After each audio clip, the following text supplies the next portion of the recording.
Hi everyone and welcome back to another video. Today I'm going to create a card, a big card. This is a 6x6 card base and I will be working with my new collection Dewdrops. So just because I will be working on a big card, I do have the option of using big focal points and I decided to go with a lady that is holding the camera. So this comes from the product that is called Cutouts and the lady is printed front and back, giving me the option to use her either way depending on what goes well with my composition. So now I'm just popping out even more elements that I can use, and you will find there are a couple of photo slides, probably my favorite from the paper cutout, just because they make a really fun element. So what I'm going to do is to pop out the center, and that's what you can use to create something that is a shaker element, or like in my case, I'm going to trap dimensional elements inside. Now the idea with those frames, the photo slides, is to just fold them in half, and this way you do have an area where you can add things at the center in the frame. Now you can either just fold them with your fingers like I'm showing you here, or if you want to have a perfect crease, you can definitely use a scoring board. It is really easy to find exactly where that center is, which I'm going to reinforce. And then you can use your bone folder. Now what I'm going to do here is to use, for both of those photo slides, I'm going to use some acetate for these windows. So on the inside of my photo slides, I'm going to add double-sided tape along that window for both of those. And then I did cut out tiny pieces of acetate and I'm just going to stick them down, making sure that I don't go outside of the border. Nice and neat. Now I use acetate that I recycle from packaging.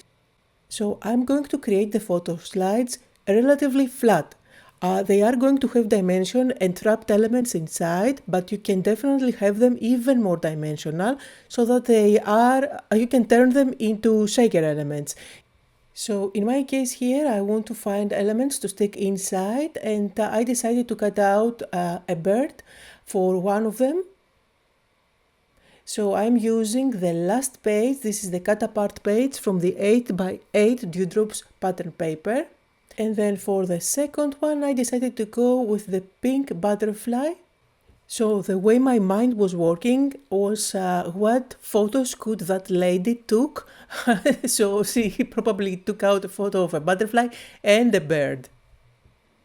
Now, of course, today I am making a card, but you can definitely turn this into a journal, a mixed media project.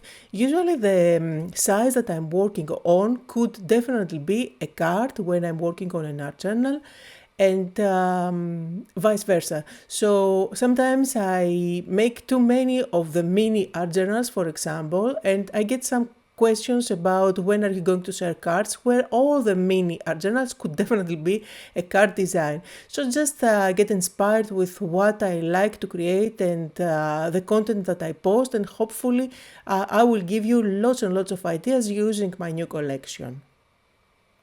So this is the part where you can use a foam tape instead of the double-sided tape to make it even more dimensional. However, I don't know if you can see, but it is already dimensional just because I used foam squares behind the little birdie. But you can definitely trap glitter or confetti inside, whatever goes. So now I'm using my paper trimmer and I'm going to cut out a square. I use one of the pattern papers from the Dewdrops collection and I'm cutting it to be 5x5. This is going to give me a square that is smaller than my card, which is 6x6, leaving a white border all around. I love to have that border. I feel like it gives like a frame and a more finished look on my cards. So I'm going to use foam tape at the back, and this way I will have some dimension on my card. I'm just going to stick it down, and then I will have two layers of dimension here, one at the background and another layer having foam squares at the back of the lady. I'm picking my sentiment for this card, and there are tons of those to choose from. And then I am going to try and decide how this is going to look nice. After I'm happy with my composition, I'm going to commit and stick everything down. I added a few flowers that I cut out from the same collection just to embellish it a little bit more. I'm also using my contour liner, the gold one, to add some dots at the center of the flowers. And you can see here some close-up photos. An easy card to put together, but I think it looks adorable. Links to everything I used can be found down below. I hope that you had fun, that you got inspired, and thank you all so much for watching.